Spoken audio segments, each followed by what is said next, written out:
Welcome back to Just Kicking It. My name is SOY. I'm with the homie Polo Show. and we are Lifter Ones. YYC Hip Hop Daily presents Just Kicking It. Yo, this is kind of cool. But first and foremost, we are artists first. So if you want to find me like on streaming, the best way to find me is look up On the Search for More by SOY, and then go to my catalog. Do your thing, listen, it's good. For you, Show? Yeah, I just dropped my debut album, Determination, so it's available on all streaming platforms. You can search up Determination. My artist name is Polo Show. So yeah, you can follow me there, and my social media is Poliano_DA_Don. Word. And also, if you're watching this on YouTube, make sure you like the video, subscribe, hit the little bell thing so you know when we're dropping. It's going to be way more than just the podcast on this channel. Also, yeah, leave a comment, please. That really helps. Yeah. But without further ado, let's do this.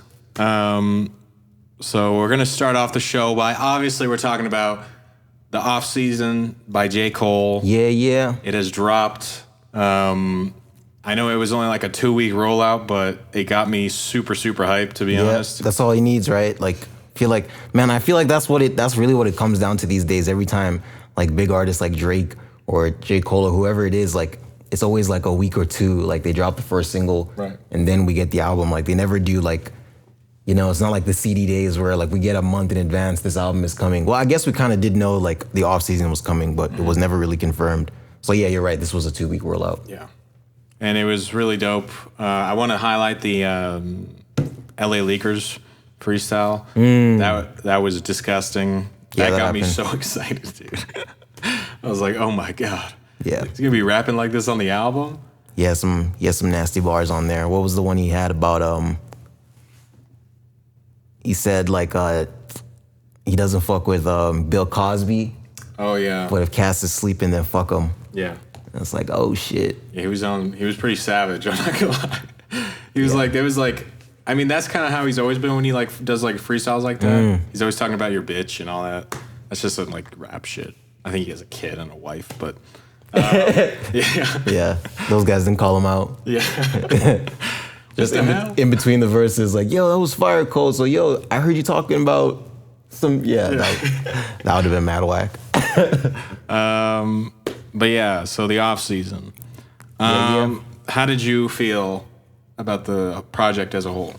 I really enjoyed this project, man. I've listened like a couple times now. I really enjoy this project. I feel like, what was the last solo project from? It was KOD. Yep. Yeah, I definitely like this more than KOD right off the bat.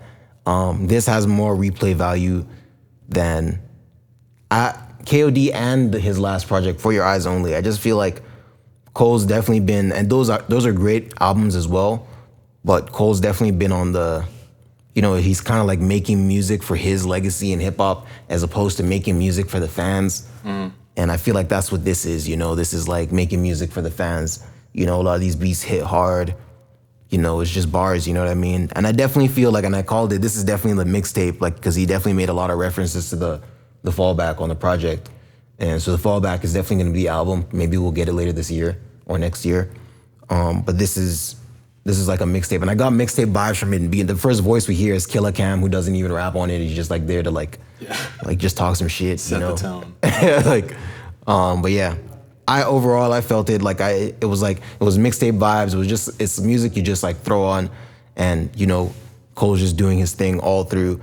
I felt like there was definitely a consistent theme of, you know, the streets, you know, throughout the raps, you know, and I don't know, I feel a way about that. On one hand, it definitely added to the content. Like, maybe I felt like this is like Cole's Good Kid, Mad City, where, well, I'm not gonna compare the music, but as far as like what Good Kid, Mad City was, you know, Kendrick Lamar is this good kid that grew up in fucking Compton, right? And so like, we're just getting the perspective, you know, that we've gotten timelessly, you know, from rappers like Game and you know, Dre and the rappers with him. Right. But now we're getting it from the perspective of someone who's not actually in the gang culture, you know what I mean? He was kind of just there. He has a bar about that.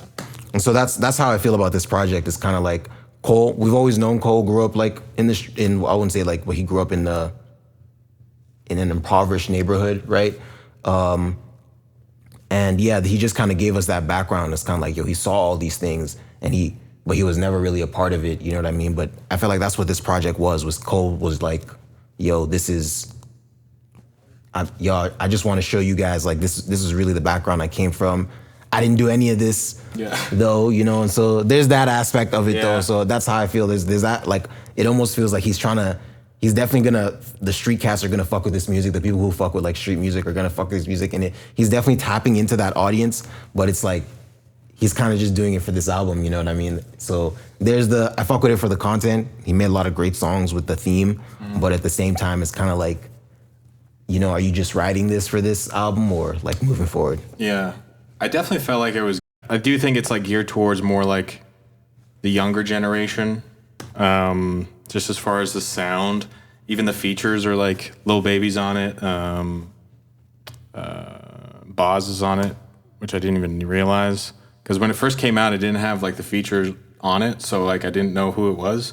So like it was a nice surprise when like 21 Savage came on and then Lil Baby came on. But to be honest, bro, I don't know if I'm feeling it as much as I've felt other Cole projects. Like KOD? I like KOD more. Really? Yeah. Well, it's only been like, it hasn't been a week. Nah. It's been like 3 days. So I can't even like really give like a full, because I like to you have to kind of sit with an album. But as off my first listen, I wasn't really feeling it. Second listen, I was like, I like it a little more. Third listen, I was like, okay, it's good. It's like there's a bunch of really sick songs on there. Like Close is like a really, really great record. Right. And The Climb Back is still one of my favorite songs off there. Yeah. Even though like I've listened to it multiple times, I'm just like, I like it within the album. When I saw it was there, I was like, I don't know, like maybe just give me like All New, and then you kind of hear the sound of the song and it matches the sampling and tone of like the other songs. So there was like and it was really like well put together, as in like the sonically, like the way it sounds, it all sounds cohesive and like comes from the same place. It does have mixtape vibes for sure, because there's just a lot of bars and there's a lot of great rapping on here too, and the energy is crazy. But for whatever reason, I'm having like a hard time like actually connecting with the project. That's kind of why I like Cole's. Like I connect with his music in like a way that's like, you know, I didn't really like connect with this, I suppose. So maybe it is because it is that kind of archetype of like street rap, quote unquote, whatever. He had a bar about it where he's like, yo, my latest hit sounds like it was released by David East. You know, like, and he's like, what up, East? And so even he's aware that like, yo, this sounds, that's why I felt from this. I'm like, yo, you trying to like enter Benny's lane now? Yeah. Like this. When I heard it, I'm like, they're gonna fuck with this. Like Benny fans would fuck with this. But it's like, is this the lane you're gonna be in now, or are you just dabbling? You know what I mean? I don't know. I felt like and now this is just me being, I did enjoy this project, but this is now being a critique. I felt like Cole was definitely like, he wanted to give that mixtape energy, but he's like you said, man, Cole is a dad, you know, with like 2 kids, and you know what I mean? He never really talks about about his home life, but we know he's just living that domestic life, you know? So I felt like he needed to bring the street theme into the raps to make these hit hard, you know what I mean? I don't know what else he would rap about it that would give us the same mixtape feel, you know what I mean? Right. I feel like we're gonna get the more like home life, the more, you know what I mean? The album you're gonna connect with is probably The Fall Off, is how I feel. Oh, 100%. I definitely feel like, and I definitely feel like this is a project before the project type vibe. This was in like, yo, here's album number 1, next to Fall Off is album number 2, you know what I mean?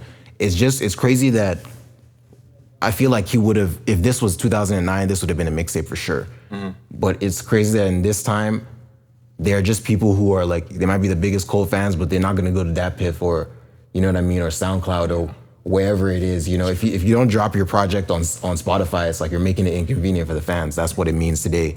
And so, yeah, that's really, I feel like that's why this is an album and not a mixtape, you know? And so in J. Cole's catalog now, like when I look at this CD, with everything else, I can see like I feel I know what you mean by connecting with the music. Like he always gives like so much of himself, you know what I mean, with the albums. And I definitely feel like this feels more like a mixtape vibe, you know what I mean, than part of his discography. But in the modern day, everything you drop is an album, you know what I mean? Like, so that's where it's at. And so I feel like, yeah, I feel like that's why he had to find a place for the climb back on it. Yeah, it was like that was already a track that was out. I don't know. I like the rollout. Like I said, like I like the cohesiveness of the project, and yeah, I like the bars for sure. Like I feel like I enjoyed it, man. Like I enjoyed it. If I had one critique, it would be that like Cole is definitely not this, you know, this street image. A lot of the bars sometimes it felt like. That's why I compared it to Good Kid, Mad City. It felt like, you know, Cole was trying to be Kendrick, you know what I mean? Because this is Kendrick's like perspective on records is like, you know, and this has always been Kendrick's perspective, you know, that he is this good kid that grew up in this environment. Cole has given us the light into, you know, this background throughout his career, but he never really like, you know what I mean? He dabbled in it a bit. Yeah. Here and there on every album. He never really, you know, and it almost seems, this is a lane really, that's what it is. He's kind of, to make a whole album about it is like confining yourself, and we expect more from Cole. It was super dope though. Again, I feel like this is a mixtape. Especially a mixtape. Yeah. And again, for a Cole fan, this is a great album, man. To me, this has more playback value than For Your Eyes Only. And KOD, bro. Nah. Get out of here with that. Dude, like, I really like that Get album, out of here. man. Name 5 songs on KOD. ATM, Motivate, Brackets, 1985. Fuck. Hold on. Yeah, I don't know, man. Kill Edward? No, that's the feature. That's like the feature on one of the tracks. Which is just him. I like that album a lot, bro, to be honest. It also hit me at a time that was like, it just like made sense for like what I was doing at that time. Like it was very relevant. It had to do with like addiction and all that. Yeah, so I guess, you know, I'm not gonna, you know, I like that album too. You know what I mean? Like, but I know what you're saying. Yeah. This to me has more playback value. Like Cole definitely made that's how I feel about For Your Eyes Only. It's like For Your Eyes Only is almost like a really like good movie, you know what I mean, that you would watch on occasions and like show people like, yo, let me blow your mind with this, but it's not something you can run every day, you know what I mean? Like that's a really cool way to put it. Yeah, that's how I feel. Like this has that run every day feel. Yeah, just throw it on. Yeah, put it on shuffle. Because I love like a lot of the records just come on like it's just hitting hard. I wanted to mention that I felt like the mix, like, did you notice like the vocals sounded pretty loud? Yeah, definitely. I don't know if like I don't know if that was to add to make it feel like a mixtape. Like I was like, why is this mix so bad? Like, like after the album finished, my Spotify like shuffled it onto like 1985 off KOD, and I'm like, this sounds so much better. Like, I don't know. It was probably intentional. Yeah, I would imagine. But I'm just like, yo, if you're gonna drop the album on Spotify, you might as well go all the way. Don't do no mixtape shit. I want to like this. No, yeah. No, it was. Well, did you see the documentary? No, I didn't. Oh man, you gotta watch that, because it was like he showed like how he was like making the music. He would like drive to like this old place that he used to record at when he was making the warm up, and he would stay there because he was like, being comfortable is like the worst thing you can do when you're trying to like push yourself forward musically, whatever. Because you get in these places where you're literally like living the life you've always wanted to live, and so you kind of like, why would I even like try? And so he had to put himself back in that place, literally, of like going back to his old place and recording there and like making it really inconvenient for him to get there. It was a very, very cool creative process. It made me appreciate the album a lot, because he did definitely, you could see like there was a attempt to make it sound like he's almost like super hungry again. You know? I was gonna ask, what record is Boz on? You said like Boz. Oh, dude, it's the one where it's like he's talking about like, Eve sent me the sample a year ago. What? That's not Diddy at the end of that record? I think it's Boz. Or Baz. Boz? I think it's Boz. He's the guy that's signed to bro, you gotta open up Genius and confirm it now, man. Okay. I'm pretty certain, because I remember looking at the track list and I was like, what? What's it called again? The Off Season. I think it might be The Beat. That he, I don't know. Let's confirm. Did he make the beat? Because that's a good beat. No, Eve made whoever Eve is. I probably know who Eve is. Damn. You can hit the Wikipedia. Where? Oh, here. Genius. Yeah. Let Go My Hand. J. Cole, Boz, and Black. I didn't even know he was on it. I didn't know that either. Damn. I thought it was Diddy at the end, like, because he was talking about Diddy in the verse.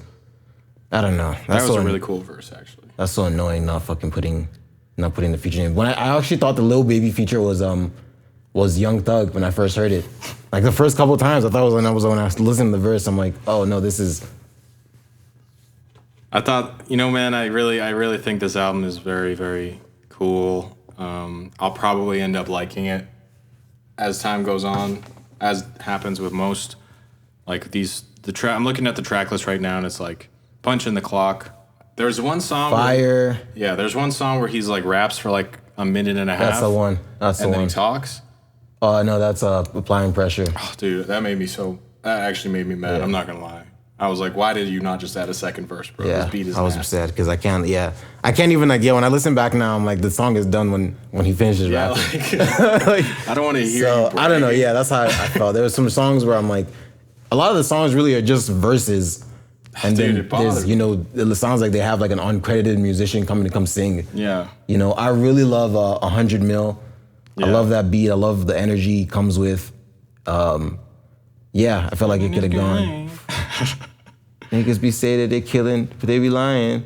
Only thing they be killing is time. Damn. Close is probably one of my favorite songs, and looks like Cole produced it as well.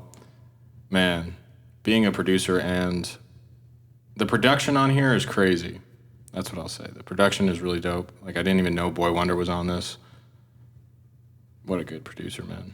This is the last record? Yeah, this is the last. This is a dope record. With waiting my turn like grains of sand inside an hourglass. That's nice. Like, this is a good. What was, one of my favorite bars he had, can you go to Punching the Clock? Yeah. That's just a verse. That's like a 1 minute track. How does he start it? Back on top, punching the clock. Clench insanity. Oh, the second bar. Paid off collections from recollections of calamity. And that whole sequence, and he says like, what's the last one? Died over a cross, just like the start of Christianity. He's talking about a homie who like lost his chain in a mobbing or something. Yeah. That was a nice bar too. Yeah. Very. I appreciate the effort that went into this project, man. Mm-hmm. You know what I mean? I feel like we're both here and we realize that this isn't the Cole album, that we expected this year. I hope he drops the Fallback this year. I don't know, I don't know how industry time works. Like, it might want to, but he might not be able to. But yeah, this is a great offering though. This definitely has a lot of playback value for me. Mm-hmm. Word. Yep. And he's also going to play basketball in an African league. Yeah, I saw that. Is that confirmed? Dude, did he say that in the doc? Like, I don't know. I don't want it to believe it because I just want him to keep rapping. Yeah, I don't know, man. That seems like I don't know. That kind of seems like why. Yeah. Like, why, bro? You just dropped a good album, man. Come on. Okay. So on to the next bit of news. Nice little surprise. Nicki Minaj dropped an album, and the intro to that album is featuring Lil Wayne and Drake. So them three together on a track is just like always dope. I don't remember a song where it's not awesome. It's called Seeing Green. And yeah, man. What did you think of this? You just listened to it? Yeah, fire. Absolute flames, beat fire. They all came through. No hook on this. Just came through with some fire verses. Yeah, this is what I'm about, man. Like, I really felt that energy, man. I was reading on the blog that the album's actually from 2009. It's called like Scotty Beam Me Up. What? Yeah, and they just like repackaged it and they're re-releasing it. So I think this is like one of the newer tracks. Oh. So that was re-released with it. So it's a surprise album. I saw the numbers are like looking like 65 to 75K. Because again, I think this was actually a mixtape probably. That's still so pretty. her fan base is just the Just ones for that a are eating random, this up. That's pretty good. Speaking of projected numbers, I saw that Cole's is expected to do like 250 What? to 318 Wow, dude. Okay. That's a crazy. on this mixtape. Dude. Veil Summer, I do real numbers. Couldn't dare touch it if they sold a double disc. Dude, it's like he's running the game right now. He's definitely my favorite of those three, by the way. Is this just an album? And I feel, if I'm sorry, if this is just a mixtape and it's doing these numbers and he drops the fallback this year, and I hope like this, because there wasn't really, they dropped a single, no music video, he did the freestyle, but it wasn't really like a, you know, Cole is, you know what I mean? He has these, he's Rock Nation's first artist, and he's, you know, he has his own label with Dreamville. Yeah. If he wanted to be on the radio, you know what I mean? Like he can make it happen. So I feel like this is kind of like with minimal promotion as 300K, you know? So so we'll see. Dude, I think we're just excited. I like to show flowers, yo. Yeah. I mean, like I'm about these numbers as well, man. Yeah. So like that's a flex. This is it's been a minute since we've like who recently dropped an album that did over 200K in rap. I think the last guy was Lil Uzi. Exactly. And that guy did a double fucking disc. He did drop one album 1 week. With your 30 some out. Yeah. And then the next remember he dropped Eternal Take was he dropped 15 songs 1 week, and then double disc coming. It was supposed to be a bonus track, and then dropped literally another 15 tracks, like another side of the album. Yeah. Merch counts. It's like, what? But I'm glad he brought up that double disc bar, because that's definitely a game, you know, what do you call it? It's called stream trolling in the modern day. The Migos did it with Culture 2. Yeah. I think a lot of people agree that if that album was trimmed, that would have been a great album. But they were like, let's just throw a bunch of shit on here. Probably would have got more streams. Yeah, we're going to get some streams. I don't know why. I don't know what the thinking is behind that, because it's like if 1 million people listen to the album once and there's only 10 tracks on that, maybe they'll make just so to make it clear, the number is 10 million. Mm-hmm. But if 1 million people listen to that same one album and there are 20 tracks on it, there's 20 million, right? But then you're not taking into account playback value, right? Like, if 1 million people listen to 10 tracks they really like, the first time you're gonna make the 10 million, but because they love those 10 tracks, they're running it up. There's that. You really you water it down.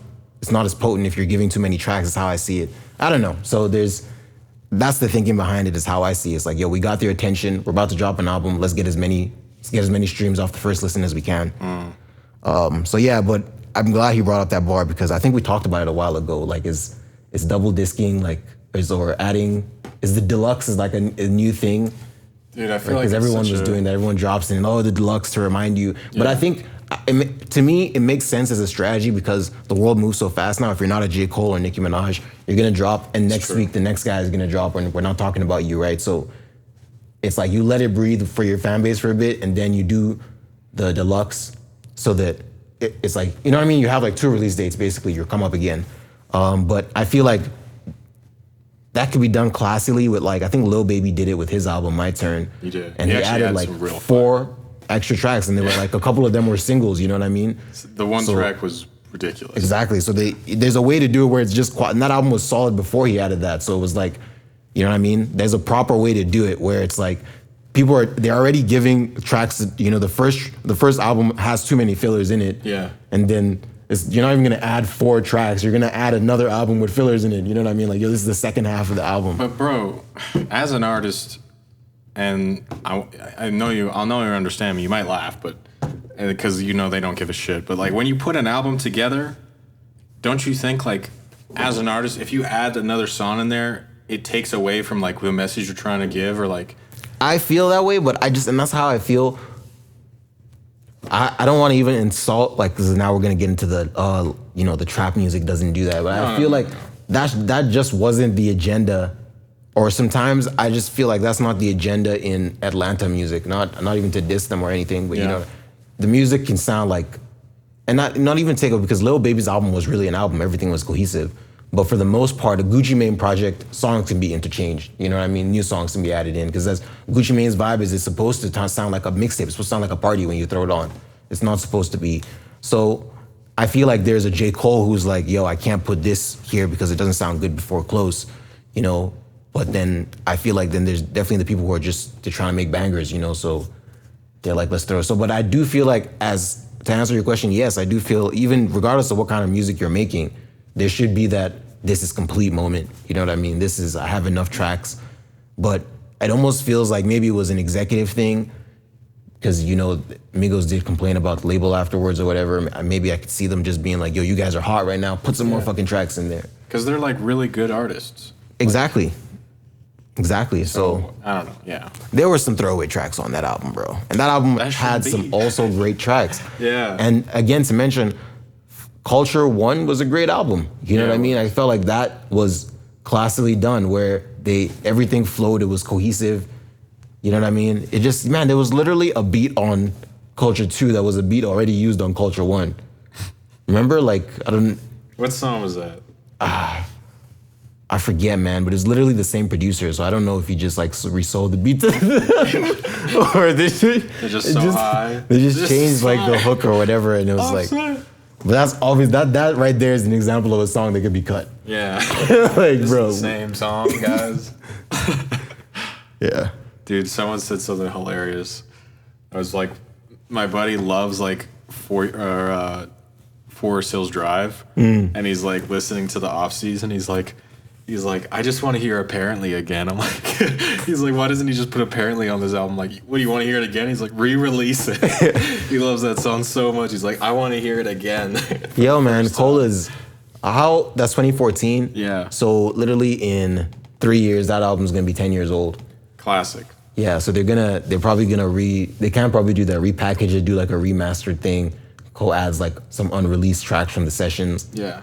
I think they probably do that, because that's definitely a hot album. I think I always say that's not a classic, but honestly, as a J. Cole fan, that is his classic album. Yeah. But I just kind of feel like if we're talking about this, in hip hop at large though. Yeah. In hip hop at large, would other people say that that's a classic album? I think so, man. You know what I mean? I just feel like our J. Cole blinders are like, my blinders are always on. That's a classic, you know. But I just feel like, you know, this is how I put it. Like, Good Kid, Mad City, in Kendrick circles, that's a classic album. In hip hop at large, people who are like, they love hip hop, they listen to all hip hop, but they don't fuck with Kendrick. There are people like that.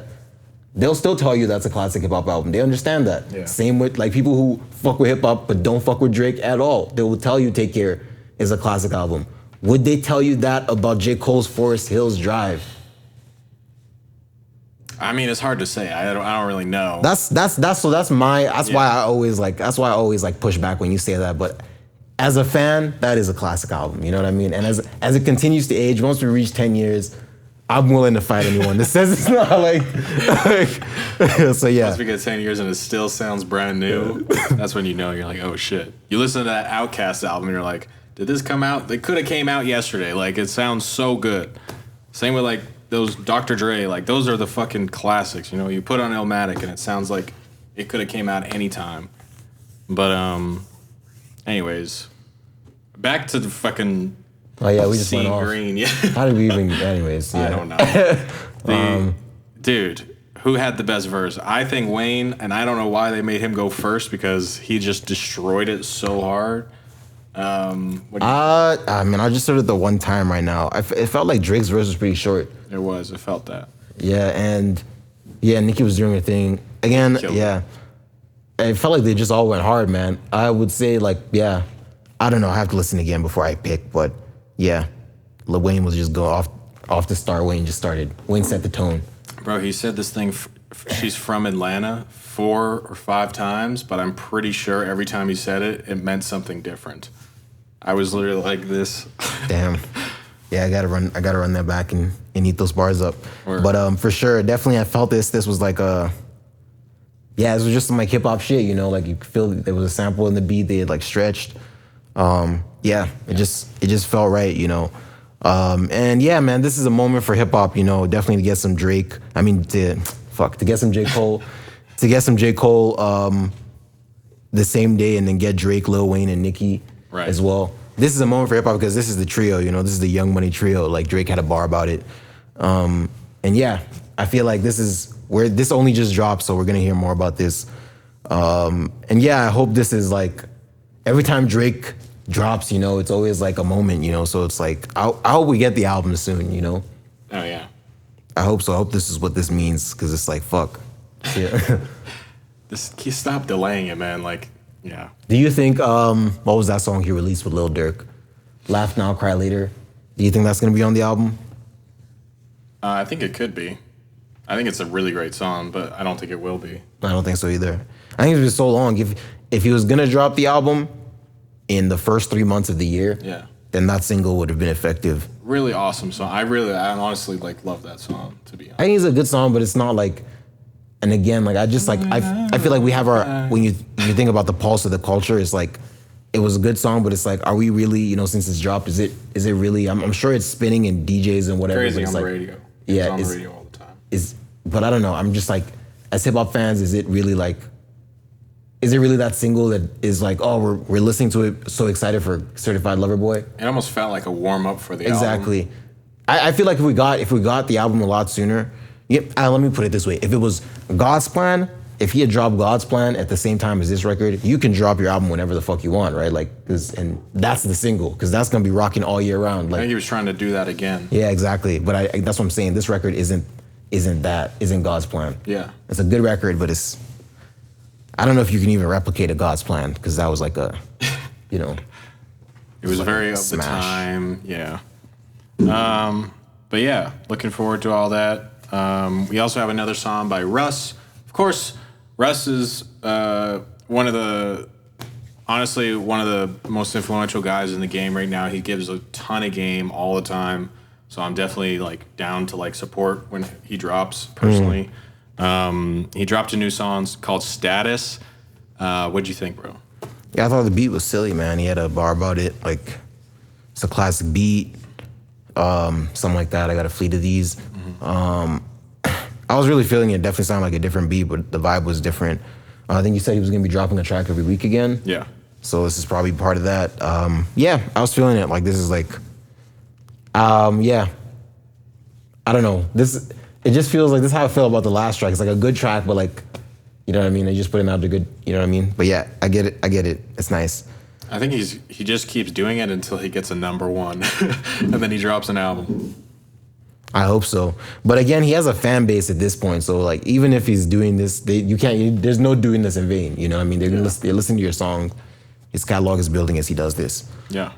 So yeah, I enjoyed the record. You know, he was on some braggadocious shit. Beat is silly. Yeah. Beats really dope. I like the experimental beats. I like when artists try to do stuff that's different. This is definitely, you know, like rappers do the melodic flow, but this is like a better version of that. No, like just being honest, like because he can actually sing, so it's like it's a cool way to do the melodic flow. But on to the final topic for Global. So Joe Budden fires Rory and Mal from the podcast live on air. The episode was taken down, probably because it was a terrible look. So wait, were they on the show? They were on the show, and it was all good. But when he fired them, yeah. Was it the clip I saw where they weren't there? Yep. Okay, that's what you mean. So there was a clip, the video, it was an episode where they weren't there, and he fired them in the episode, and then they took that down from YouTube. Yes. Okay. Yeah, yes. So yeah, it was I saw the clip because I don't have him on. I'm just tired of like, I don't want to be like watching stuff that's like really like toxic like that, to be honest. And it seemed like a really great show, and it just kind of escalated to this point, and then that happened, and I was like, yo, unfollow. And luckily we got Rory and Mal. They started their own podcast. I think it's on some other platform, and it's like it's just their podcast, whatever.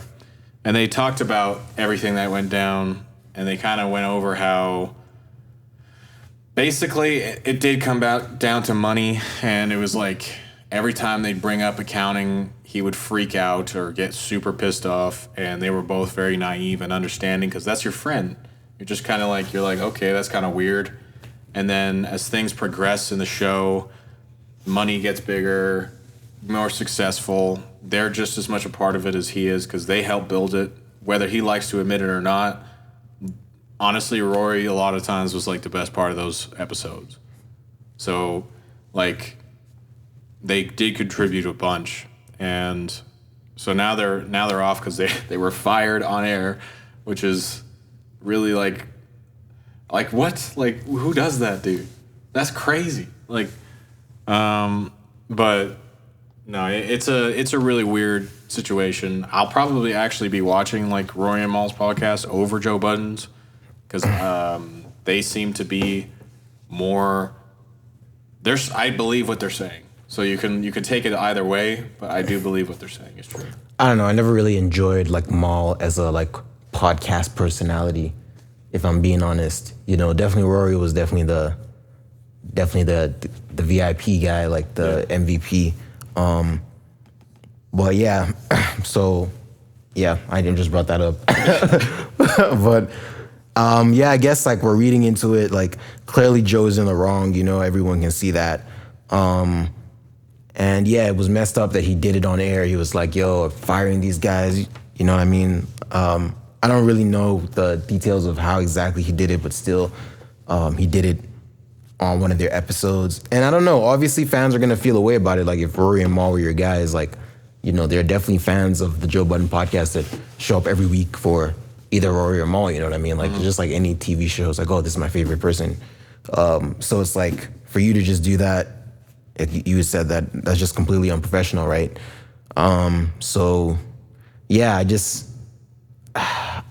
don't know, man. I had called this prior to this happening, like, you know, I was following the Joe Budden podcast for a while there, and I would just notice like he would just always make some snide comments towards the guys, or just like, you know what I mean? Just there was just like, I could just tell, you know, where it's like, yo, this is not like friendly shit, you know, like I'm sure like words were exchanged when the podcast was over.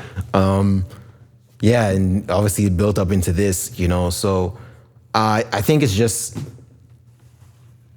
yeah, I don't know what to really add to this. I think it's obviously a lesson, you know, in hip hop whenever things like this happen, a lesson in business, and you know, a lesson in being a good human. You know, like this is clearly like Joe doesn't respect his partners, and that manifested into this, right? So, yeah, I think we can take from this. That's not to take away from the Joe Budden podcast and what it brought to the game. You know, I feel like what we're doing here is inspired by the Joe Budden podcast. But yeah, I'm just looking at this as like, we're just gonna take from what we can, you know, and learn the lesson from it, because there's no doubt, obviously he's gonna keep the network going, and maybe there's some shows on the network that will pop off, but I don't know about the Joe Budden podcast continuing to do that, like, you know what I mean, continue to rise. Yeah. Maybe it will.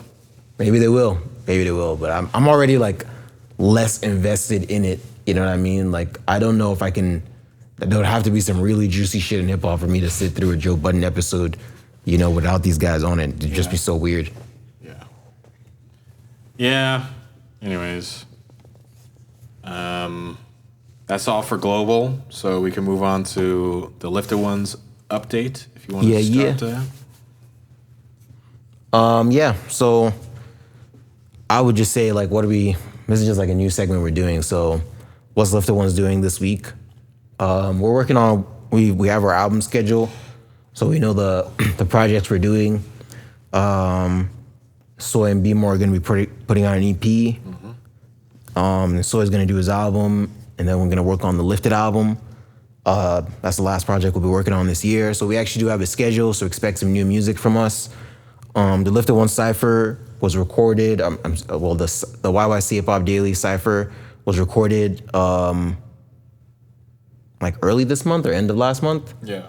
It should be done this weekend. I've spoken with the videographer, and he's said he's just touching it up. So looking forward to that. So be on the lookout for that. It's gonna drop on this channel, YYC Hip Hop Daily. What else? That's pretty much it. Studio's still awesome. Yeah, Feels studio's like fire. Yeah, If you're an artist listening in the city, reach out to book studio time. We're doing that.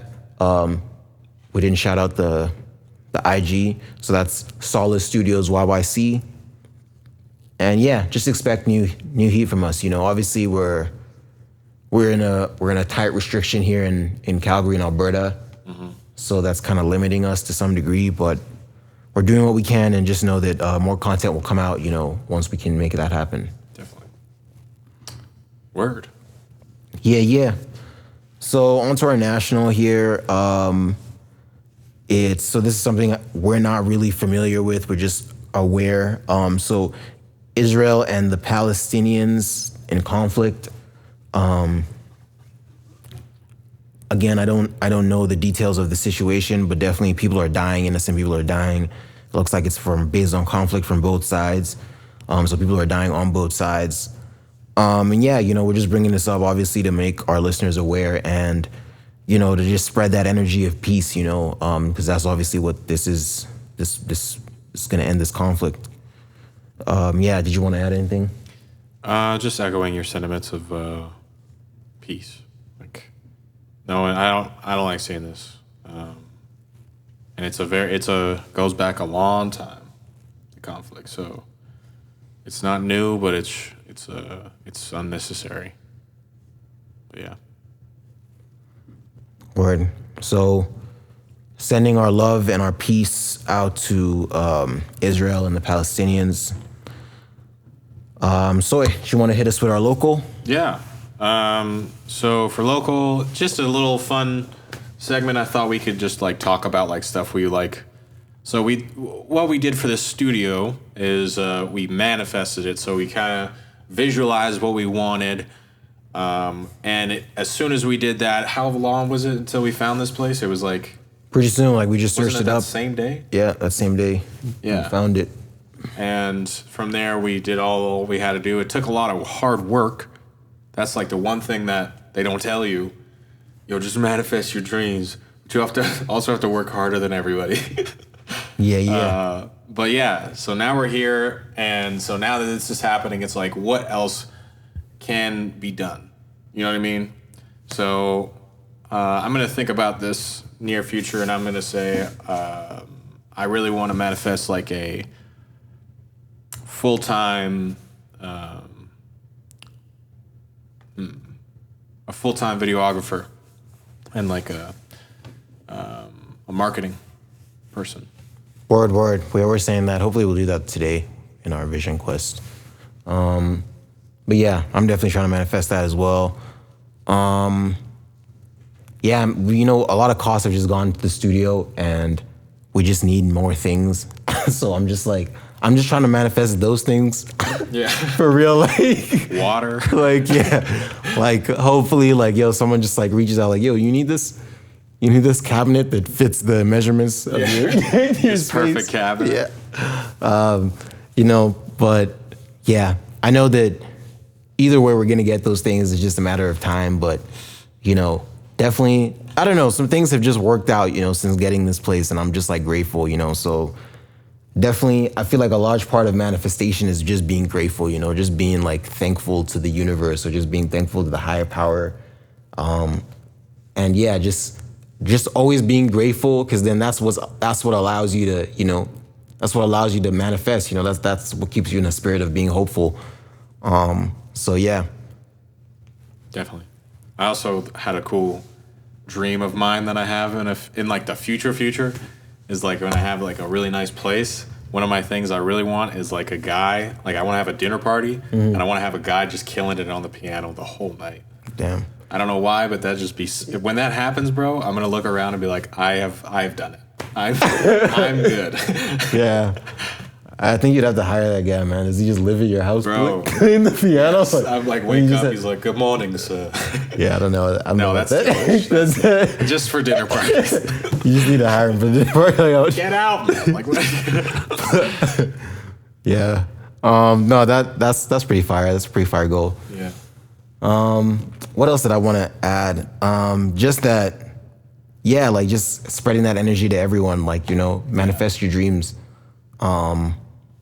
Yeah, we're almost there. Word. That's cool. That's a cool goal, man. So yeah, artist motivation now. Yeah, for sure.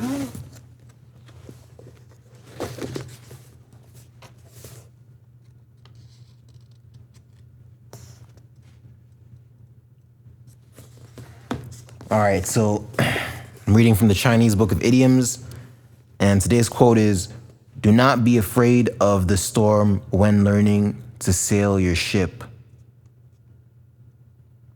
So I'll read that again. Do not be afraid of the storm when learning to sail your ship.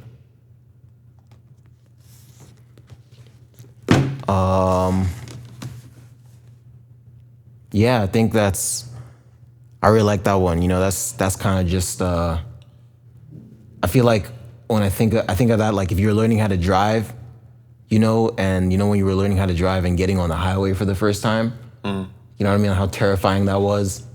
I feel like it's like embrace that, you know what I mean, or else you would never learn how to drive. And like in the context of being an artist is like it's hard, man. Like there's always gonna be days where it's like fuck, man. I don't know. You know, there's just gonna be up and downs, but it's like embrace that. You know, that's part of the journey. I feel like and not just that specific aspect of it. There's hardships in everything you do, right? And it's like if this is what you want to do. So in this example, it was like sailing ships. Then you need to embrace the storm. You know, so yeah. That's what I take from this. One example is I remember, I'm not going to say whose show it was, but we performed at a show one time, and we didn't invite anybody, so everyone had like their audience with them when they performed, and we didn't have anyone there. So when we started performing, everyone kind of scattered, and it was like a really like bad look. But what came of that is we had a discussion in the car. We're like, how can we avoid doing that again? And this was like before the pandemic, and we decided, you know, we're gonna just put on our own shows, and we're gonna make sure that and it was actually building, and it probably would have been really good by now, but like that, learning that lesson and just taking that, and instead of being like, yo, I never want to perform again, we said, no, we want to perform for people who want us to perform. You know what I mean? And it's like those moments where it sounds like obvious things, but like living those experiences is so different from just hearing it. You know what I mean? You never know if you don't try. But I agree. That's a really cool quote. Word. So yeah, that concludes our podcast, episode 47 of Just Kicking It. Brought to you by YYC Hip Hop Daily, presented by Lifted Ones, recorded at Solid Studios. So yeah, follow us on socials. My Instagram is Poliano_DA_Don, or you can search up Polo Show on Instagram. What about you, Soy? You can find me at The Only True Soy. Yeah. Again, my debut album, Determination, was just released last month. So check that out. My artist name is Polo Show. You can also search up Determination. It's available on all streaming platforms. You have anything you want to plug? I am going to have a music video coming out pretty soon. It's called from my album. It's called Perspective, and it has Mary Kate, my buddy Brand I used to work with, directed by Jay Fox and Kevin McKay, and I'm also in it. And it's just like a really nice video. It's like really. I've seen some of the clips, and it's going to be really exciting. So that'll be on the Lifted Ones page. But yeah, just look out for that. I'll keep you guys posted. Yeah. So yeah, follow Lifted Ones at Lifted_ones. Follow YYC Hip Hop Daily at YYC Hip Hop Daily. Follow Solace Studios at Solace Studios YYC. Make sure to subscribe to the YouTube channel if you're watching this on YouTube, and hit that bell button so you're notified when we drop new episodes. Make sure to also like and comment if you're feeling the podcast. If you're listening on any podcast platform, Spotify, Apple Music, Google Play, whatever it may be, make sure to like and give us 5 stars or follow us. I don't know if you can like, but just support us, you know, however you're consuming this audio. And yeah, thank you for listening to this podcast, episode 47. That's it. Peace out. Peace.